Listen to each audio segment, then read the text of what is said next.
So let's talk a little bit about money. Well, more specifically, the compound interest formula, which has everything to do with the way we bank, invest our money, earn money, take loans, give loans, and so on. So we should know a little bit about this one, and we're going to develop something called the compound interest formula over to the right of Monty Burns here.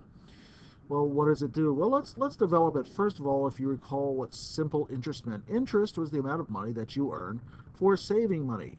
It is the cost of money sometimes in economics if you hear the right economist. So, for example, if I had $100 and I invested that $100 at a rate of 5% for a year, you know that means that my interest amount,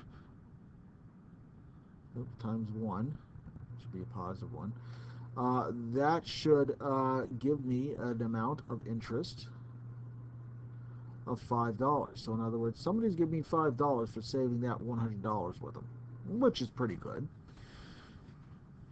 If t is equal to 1 year, we can actually rewrite this a little bit to get the accumulated amount. Just a little bit of algebra shows that, well, the amount that we accumulate in a bank account is equal to the principal, which is what we put in, plus the interest that we earn, right? So at the end of 1 year, we would get $5. But that interest is really at 1 year, P plus P times R. And so we develop a formula where we could just say, well, let's just take the principal and multiply it by 1 plus R. And that would give us the amount in our account after 1 year. So, for example, going back to my $100 that I've invested at 5% interest for 1 year, the account balance is going to be that $100 times 1 plus 0.05. If we add 0.05 to 1, 1.05, and add it in, that means that we get an amount of $105. All right, not so bad. We certainly know how that's going to work. But now let's develop. How does this formula come about? Well, let's talk about what happens if we accumulate it over time, because most people, they're not going to put it into an account where you get 5% at the end of that accounting period and then stop saving, right? A lot of people will want to let that go on. So what happens if we were to go for another year?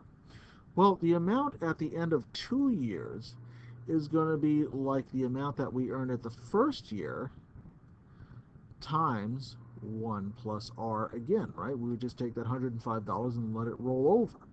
Well, that account was equal to the principal times 1 plus the rate, and we're multiplying that by 1 plus the rate again, right? And we say, oh, well, that's easy. That's the principal times 1 plus the rate squared, right? If you don't see that, don't forget A is equal to P times 1 plus R. So we're just making the replacement right here for A. All right. What happens at the end of 3 years? Well, a very similar thing, right? We would take the amount that we earned at the end of 2 years and multiply it by 1 plus R again, and that will amount to the same thing as the principal times 1 plus R to the third. And if we kept on going this route, we would say, well, at the end of t years, our amount would be the principal times 1 plus the rate raised to the t power. Interesting. So we actually have a simple interest formula if we wanted to use it. And this simple interest formula just assumes that we're being paid interest at the end of each year. What happens when we compound it?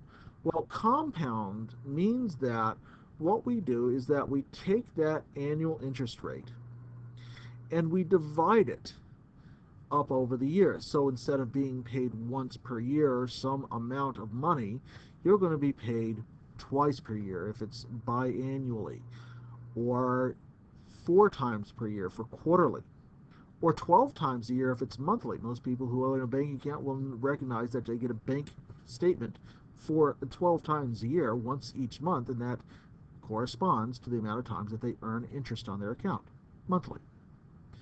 So the number of compoundings, if we divide by that, we get, voila,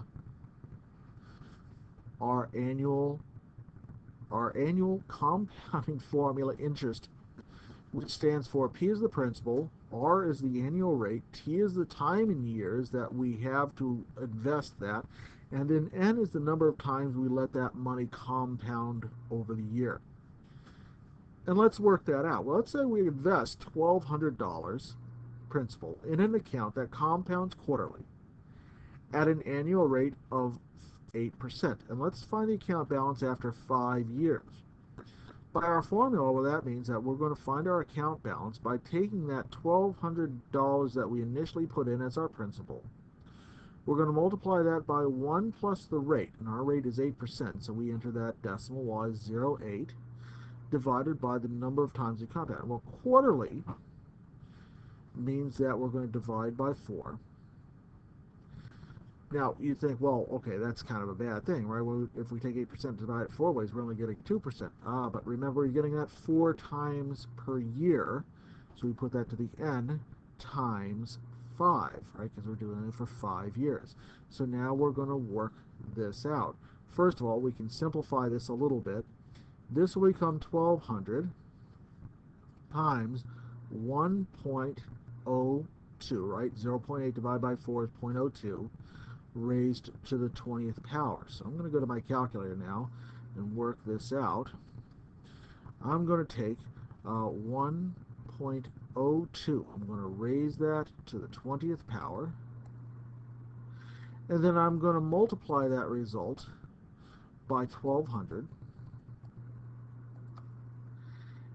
And you should verify that this is going to give you an account balance of 1,700, let me just move this over so I can see it, $1,783 and rounding up 14 cents.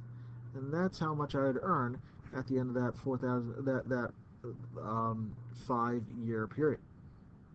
Okay, not too bad.